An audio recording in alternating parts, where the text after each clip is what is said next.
دوستو یاد رہے کہ اللہ تعالیٰ نے قرآن مجید میں 69 مقامات پر حضرت ابراہیم علیہ السلام کا ذکر کیا ہے۔ کہتے ہیں حضرت ابراہیم علیہ السلام کے آباء و اجداد عرب سے ہجرت کر کے بابل میں آباد ہو گئے تھے۔ وہیں آپ علیہ السلام کی ولادت ہوئی۔ آپ علیہ السلام کے والد کا نام تارخ تھا، لیکن آزر کے نام سے مشہور تھے۔ روایات کے مطابق حضرت ابراہیم علیہ السلام کی پیدائش کے وقت آزر کی عمر 75 سال تھی۔ حضرت ابراہیم علیہ السلام کے علاوہ آزر کے 2 بیٹے اور تھے، ایک کا نام ناہور اور دوسرے کا ہاران تھا۔ ہاران کا انتقال آزر کی زندگی ہی میں ہو گیا تھا۔ ہاران کا ایک بیٹا تھا جس کا نام لوط علیہ السلام تھا۔ لوط علیہ السلام نے باپ کے انتقال کے بعد اپنی زندگی کا بیشتر حصہ چچا حضرت ابراہیم علیہ السلام کے ساتھ گزارا، یہاں تک کہ اللہ رب العزت نے حضرت لوط علیہ السلام کو بھی نبوت سے سرفراز فرمایا۔ یاد رہے کہ حضرت ابراہیم علیہ السلام کے والد آزر کا پیشہ بت تراشی اور بت فروشی تھا۔ یاد رہے کہ اس وقت بابل اور اس کے آس پاس کے علاقوں پر نمرود کی بادشاہی تھی، جو ایک بہت طاقتور، متکبر، جابر اور بت پرست حکمران تھا۔ کہتے ہیں سر پر تاج سب سے پہلے نمرود ہی نے پہنا تھا۔ یہ بظور طاقت رعایا سے اپنی پرستش کرواتا تھا۔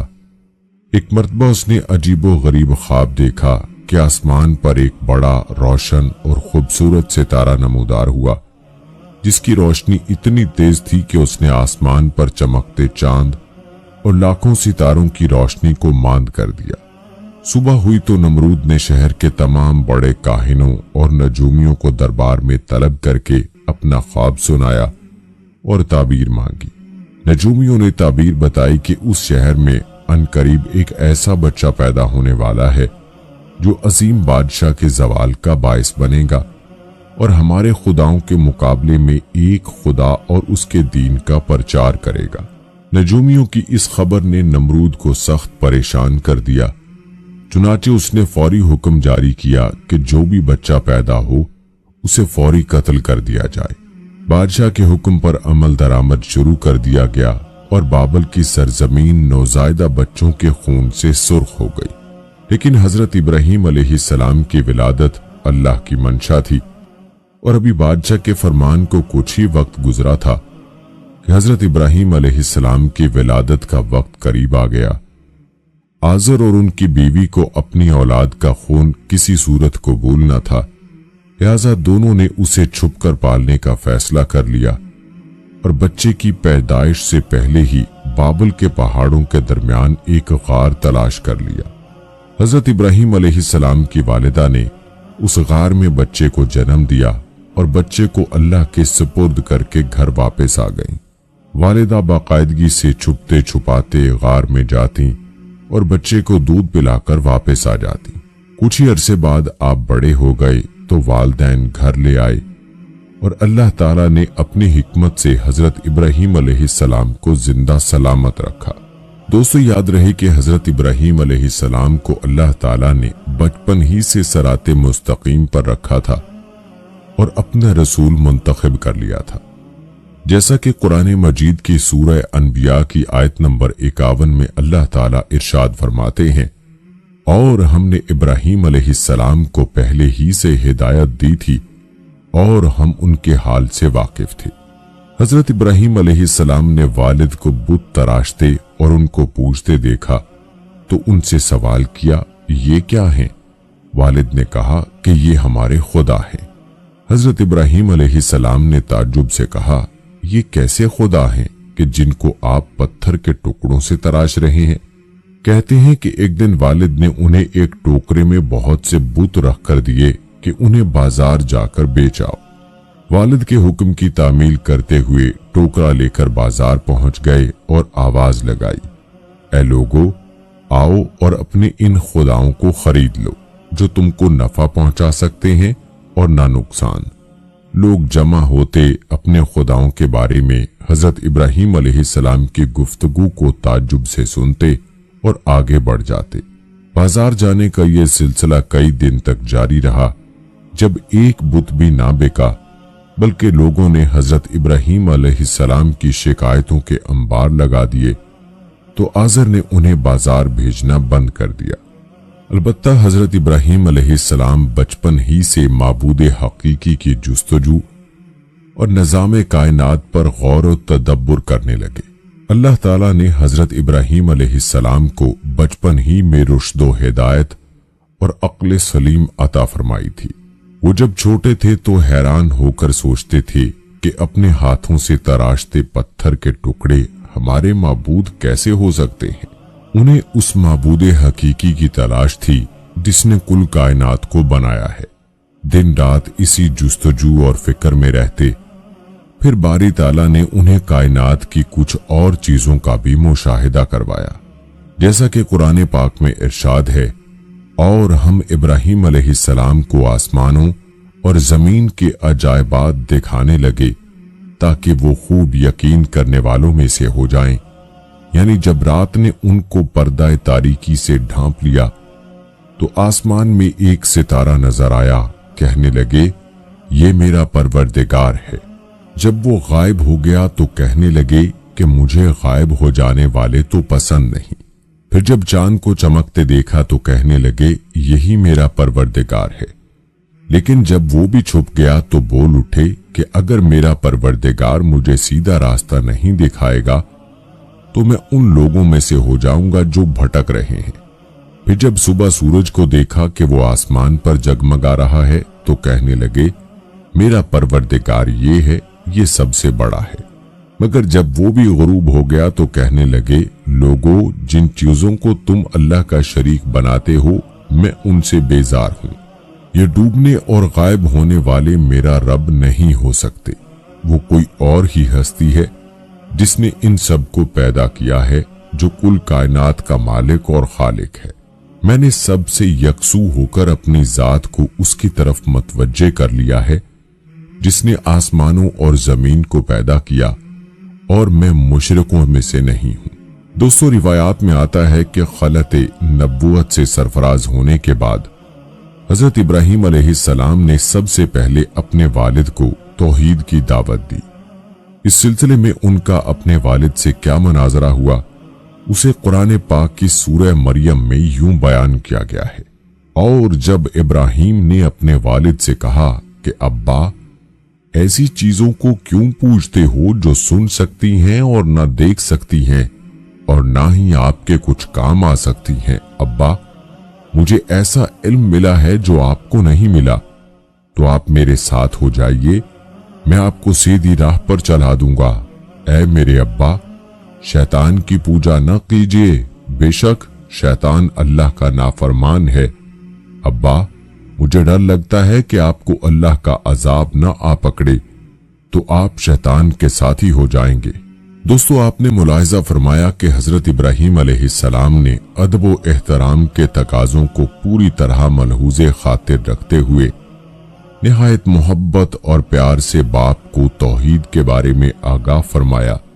लेकिन मुशरिक बाप ने इस नरमी और प्यार के जवाब में निहायत दरश्ती और सख्ती से बेटे से कहा, तू अगर मेरे माबूदों की मुखालफत करने से बाज न आया तो याद रख, मैं तुझसे बहुत सख्ती से पेश आऊंगा। जैसा कि कुरान मजीद की सूरह मरियम की 46 और 47वीं आयत में अल्लाह ताला इरशाद फरमाते हैं, आज़र ने कहा कि ए इब्राहीम, क्या तू मेरे माबूदों से बरगश्ता है? अगर तू बाज न आया तो मैं तुझे संसार कर दूंगा और तू हमेशा के लिए मुझसे दूर हो जा। इस मौके पर हजरत इब्राहीम अलैहिस्सलाम ने अस्सलामु अलैकुम कहा और कहा कि मैं आपके लिए अपने परवरदिगार से बख्शिश तलब करूंगा, बेशक वो मुझ पर मेहरबान है।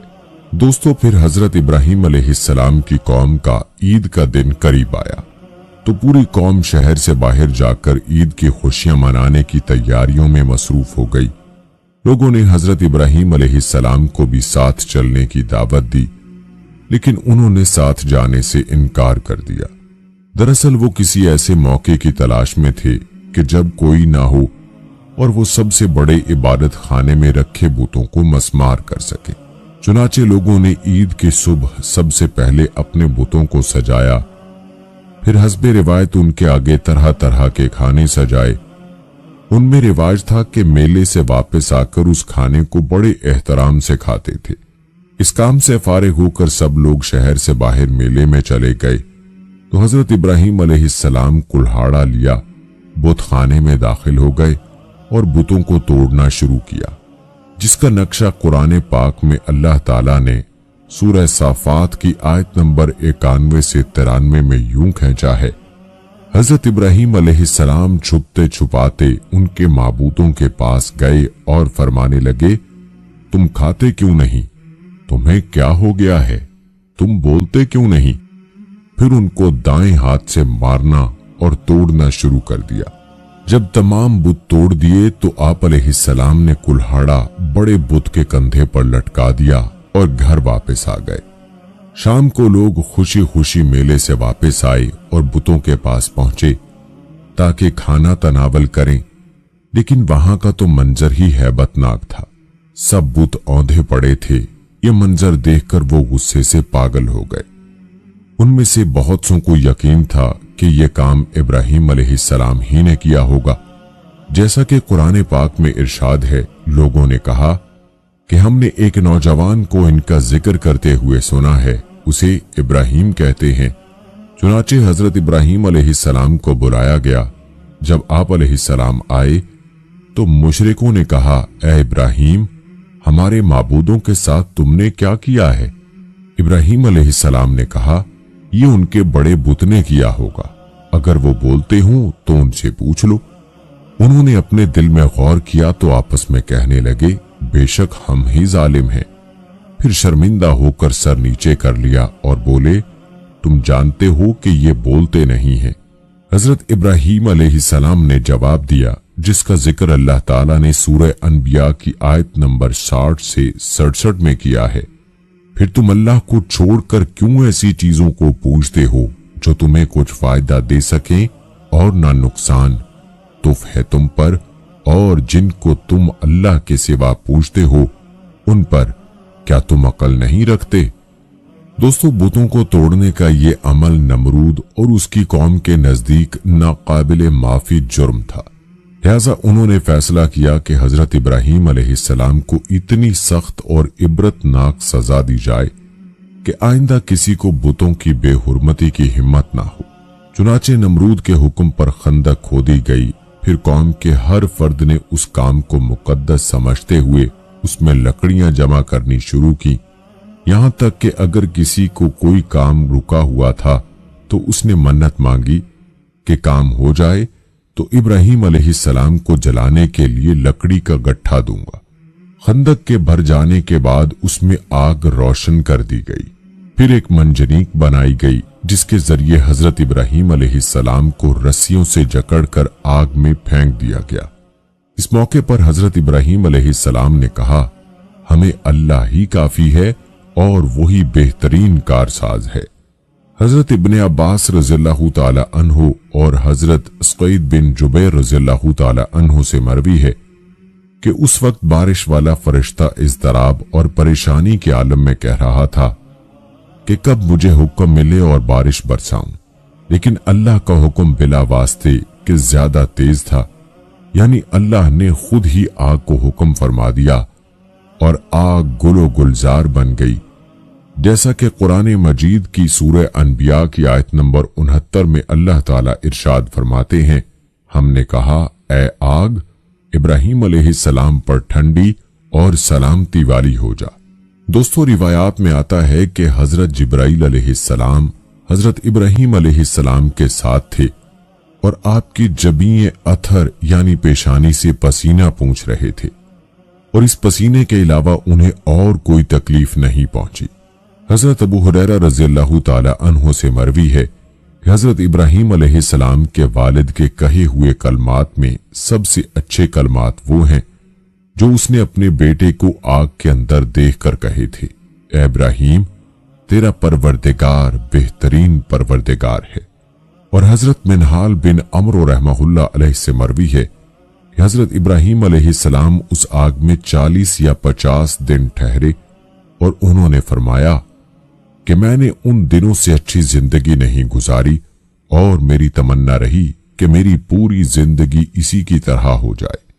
دوستو، بخاری مسلم شریف اور ابن ماجہ میں ہے کہ حضرت ابراہیم علیہ السلام کی اس آگ کے حوالے سے حضرت ام شریق رضی اللہ تعالی عنہا سے مروی ہے کہ رسول اللہ صلی اللہ علیہ وآلہ وسلم نے چھپکلی کے مارنے کا حکم دیا اور فرمایا کہ یہ ابراہیم علیہ السلام پر جلنے والی آگ کو پھونک مار رہی تھی۔ اور مسند احمد میں حضرت عائشہ رضی اللہ تعالی عنہا سے روایت ہے کہ رسول اکرم صلی اللہ علیہ وآلہ وسلم نے فرمایا، چھپکلی کو مارو، کیونکہ وہ ابراہیم علیہ السلام پر آگ کو پھونکے مار رہی تھی۔ دوستو، تاریخی کتب کے مطابق جب حضرت ابراہیم علیہ السلام آگ سے صحیح سلامت واپس آ گئے تو نمرود اور اس کے لوگ بڑے حیران بھی ہوئے اور پریشان بھی۔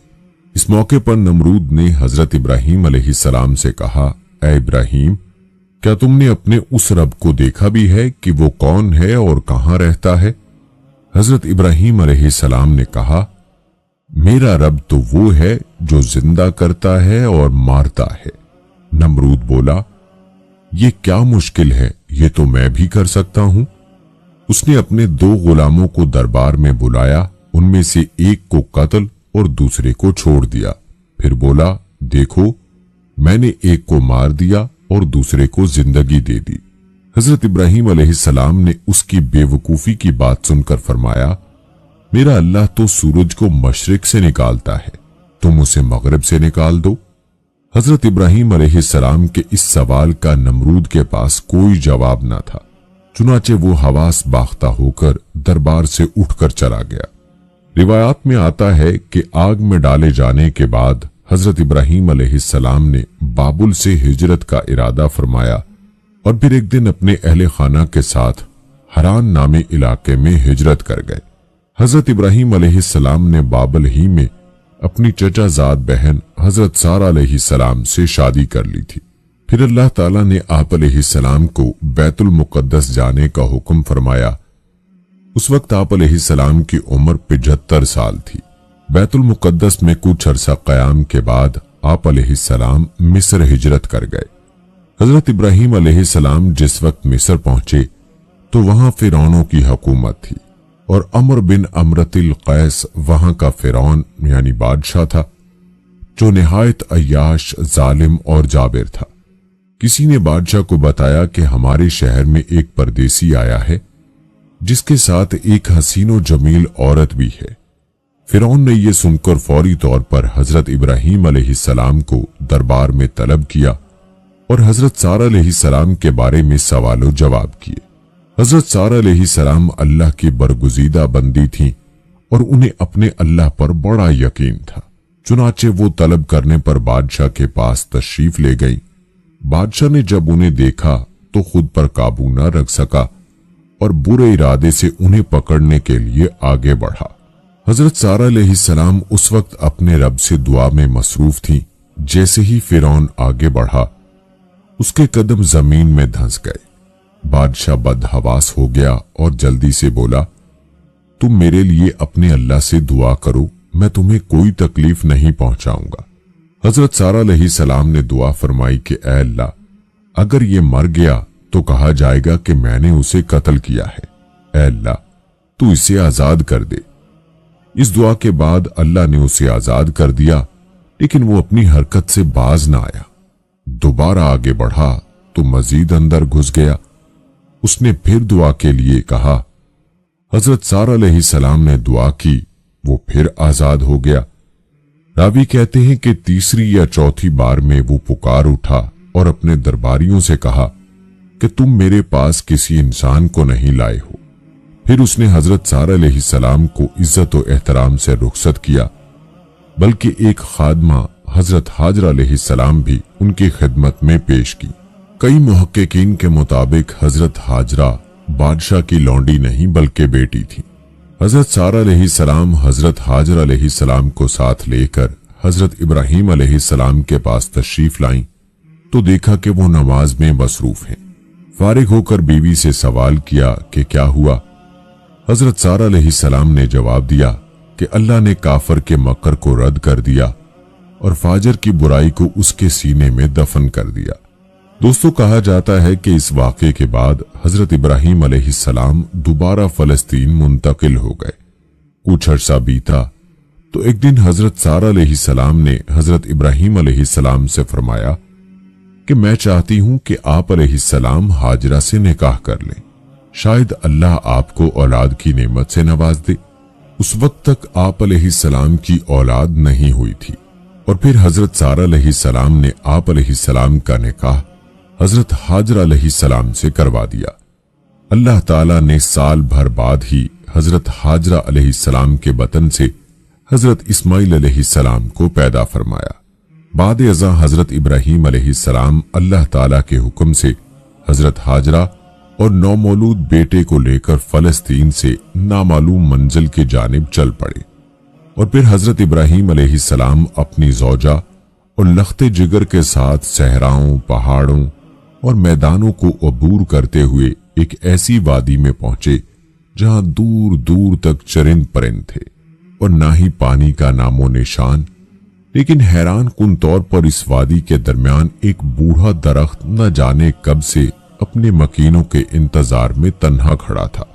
हजरत इब्राहीम अलैहिस्सलाम ने अहलिया को दूध पीते मासूम जाने जिगर समेत दरख्त के नीचे बैठाया, खजूर का थैला और पानी का मशकीजा पास रखा और कुछ कहे बगैर वापसी के लिए पलटे। हजरत हाजरा अलैहिस्सलाम ने जब ये देखा तो लपक कर दामन पकड़ा और बोली, ऐ इब्राहीम, हमें इस दश्त बियाबान में छोड़कर कहां जा रहे हैं? हजरत हाजरा अलैहिस्सलाम के बार बार फरियाद करने पर भी आप अलैहिस्सलाम खामोश रहे तो उन्होंने अर्ज किया, ऐ इब्राहीम, क्या ये अल्लाह का हुक्म है? आप अलैहिस्सलाम ने फरमाया, हाँ। और दोस्तों, बाज रिवायात में आता है कि आप अलैहिस्सलाम ने जुबान से कुछ न बोला क्योंकि यही अल्लाह का हुक्म था और असबात में सिर्फ सर हिला दिया। हजरत हाजरा अलैहिस्सलाम ने यह सुना या देखा तो बड़े यकीन और एतमाद के साथ फरमाया, फिर हमारा परवरदिगार हमें ज़ाय नहीं फरमाएगा। हजरत इब्राहीम अलैहिस्सलाम आगे बढ़ गए लेकिन उल्फत पिदरी के तहत मजबूर होकर एक टीले की ओट में पहुंच गए जहां से हजरत हाजरा अलैहिस्सलाम उनको ना देख सकती थी और फिर बारी ताला के हजूर दुआ के लिए हाथ उठा लिए, ऐ परवरदिगार, मैंने अपनी औलाद को इस मैदान बियाबान में तेरी इज्जत वाले घर के पास ला बसाया है ताकि ये नमाज पढ़ें। तू लोगों के दिलों को ऐसा कर दे कि इनकी तरफ झुके रहें और इनको मेवों से रोजी दे ताकि तेरा शुक्र करें। फिर हजरत इब्राहीम अलैहिस्सलाम वहां से पलट गए। हजरत हाजर अलैहिस्सलाम पर अल्लाह की रहमत साया फगन थी। अभी ज़ादेरा खत्म ही हुआ था कि अल्लाह ने मासूम इस्माइल अलैहिस्सलाम के कदमों तले आबे ज़मज़म जारी कर दिया, जिसका तफसीली वाक़या हम अपनी एक दूसरी वीडियो में बयान कर चुके हैं। हजरत अब्दुल्ला बिन अब्बास रज़ियल्लाहु ताला अन्हु से मरवी है कि नबी करीम सल्लल्लाहु अलैहि वसल्लम ने फरमाया, अल्लाह पाक हजरत इस्माइल अलैहिस्सलाम की वालिदा पर रहमत फरमाए, अगर वो पानी से चुल्लू न भरती, उसे बहने देती तो वो एक बहते हुए चश्मे की सूरत इख्तियार कर लेता।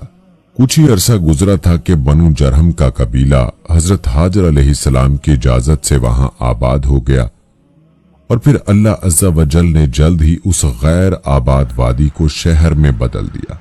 जी नाज़रीन, माशाअल्लाह क्या खूबसूरत बयान किया है। उम्मीद है यह वीडियो आपको पसंद आई होगी।